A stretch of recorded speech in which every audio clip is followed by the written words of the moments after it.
So, for the last few years, China's been doing something that hasn't been done ever in modern history, which is to relink gold directly to its currency. So, in simple terms, China wants to rebuild how money works. This is probably the most interesting story that you're going to hear this year, and it caught my eye after watching a podcast by TFTC, and it blew my mind. Now, some people call this the debasement trade, but this is so much bigger than that. Here's what's happened. Over the last few years, the People's Bank of China has been the biggest buyer of gold in the world. China and its allies That's right. buying gold and selling treasury bonds Totally. in order to damage the dollar's reserve currency status. Here it is. And at the same time that they've been buying, China's also built something called the Shanghai Gold Exchange, which is already the biggest physical gold marketplace in the world. They just opened a new vault in Hong Kong, and they're building what's called the Gold Corridor, which is this network of vaults across the BRICS countries. And it will allow those countries that hold the yuan to trade them in for physical gold. That gives China's currency something that the dollar lost a long, long time ago. Trust, right? Because gold can't be frozen, can't be printed, it's much harder to debase, and it can't default the same way that treasuries and dollars can. And as of July 2025 of this year, gold has officially been reclassified to what's called a Basel III Tier 1 asset. That means it now counts the same as cash or treasuries on a bank's balance sheet. So the theory is that the next step is that gold will be upgraded again to what's called an HQLA, a high-quality liquid asset. That one change is going to unlock gold's full potential. That will let countries use it for something called repo and financing, which is the foundation of the entire financial system. China has been systematically solving all the problems that countries had with using their currency. This is a theory of what's about to happen to the world. There's a parallel financial system that's being built right now to compete with dollars. This gold-backed strategy will allow China to build a way to lend and to trade and to develop outside the dollar and outside the West. So in this video, I want to help explain what's happening to gold right now and why, what China's gold corridor actually is and how it works, and how it's going to be used to fund the development across the entire world without ever touching the IMF. I'm going to talk about what that means for the US and for the dollar, and especially for investors, because this will affect everything from interest rates to commodities and even Bitcoin. Before I get into how China's rebuilding the entire financial system, I want to explain the bird's eye view of why the world is even looking at an alternative in the first place. And it really comes down to the idea of trust. The trust that countries used to have in dollars. For example, around 70% of all the global reserves were once stored in US dollars. In other words, countries held their wealth in US treasuries, bonds, right? Because they were considered to be the safest assets on Earth. But then that started to change sometime in 2022, because that's when the United States froze about $300 billion worth of Russia's foreign reserves. Now, regardless of how you feel about that politically, what it showed to the rest of the world was, if your reserves are held in dollars, they're not really yours to begin with.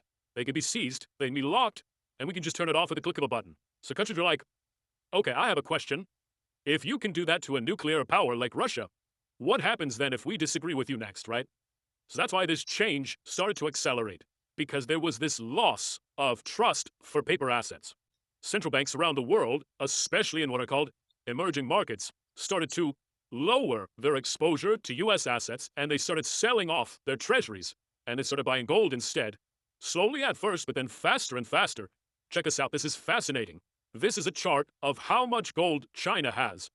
For the longest time, you could see it didn't really move anywhere, kind of going sideways. They bought some, they sold some, they bought some, but as soon as President Trump started the tariff threats, the chart explodes, right? China starts publicly accumulating gold and locking it up in their vaults.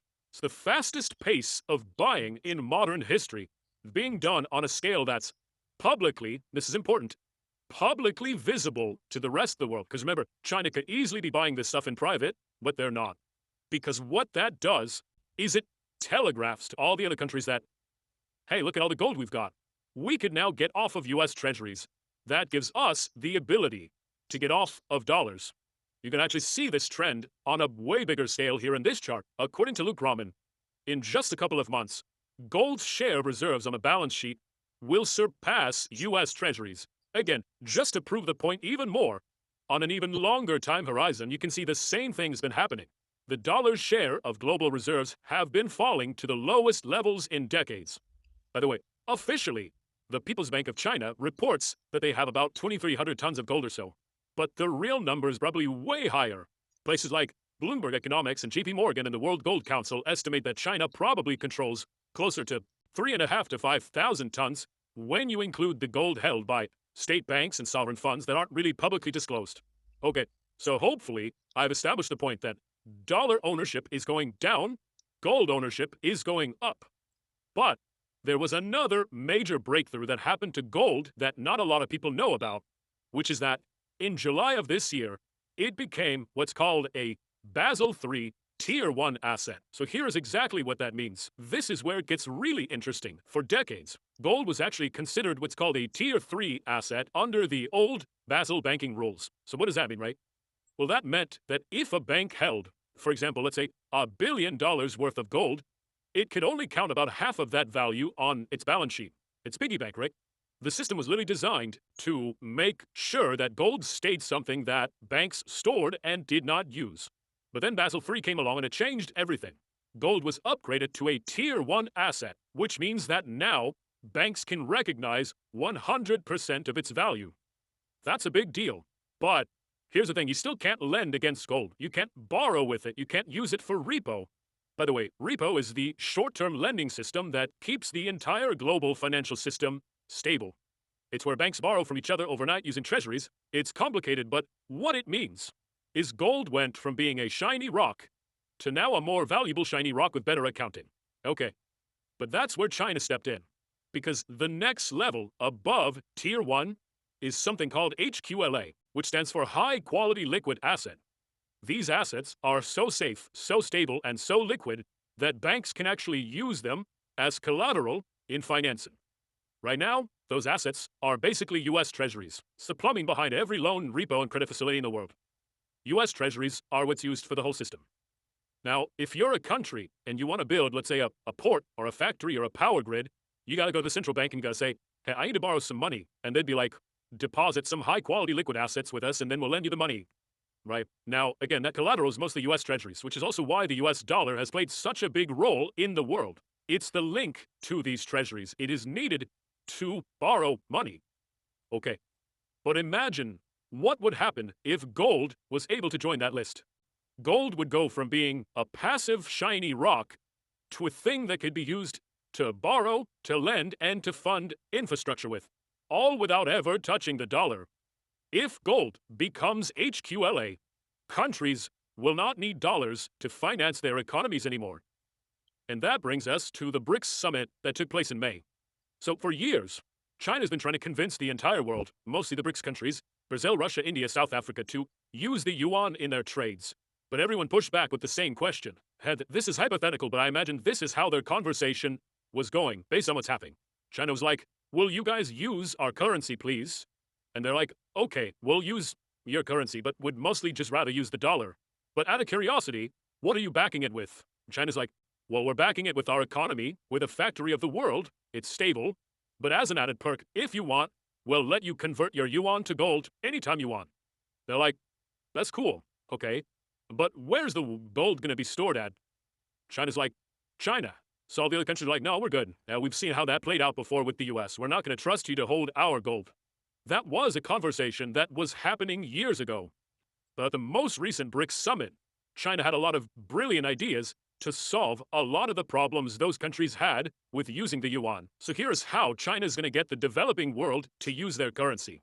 So the first problem that they've solved is trust. Because if you're India or Brazil or South Africa, you're not just going to take China's word that they're going to keep your gold safe, right? You want to see it, you want to touch it, and you want to store it somewhere that you could access. So China built what's now being called as the gold corridor. So think of this as like an analog version of the blockchain. But instead of blocks verified by miners, it's a network of gold vaults verified by nations. The joke that Saranthik had was like, it was a Fred Flintstone chain of blockchain, right? Each vault is connected to the Shanghai Gold Exchange, to SGE.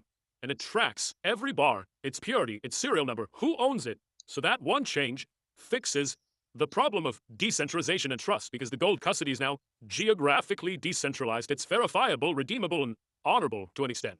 Now, the second problem China had to solve was something called volatility, right? Because if you're going to use a commodity like gold as collateral for things like loans, trade, or financing, you can't have price swings every single day. You can't have something that a nation with, let's say, a ton of money could just manipulate the price of. So here's how they're going to solve that. They're solving it by using what's called a moving average to stabilize the settlement price instead of using what's called a daily price.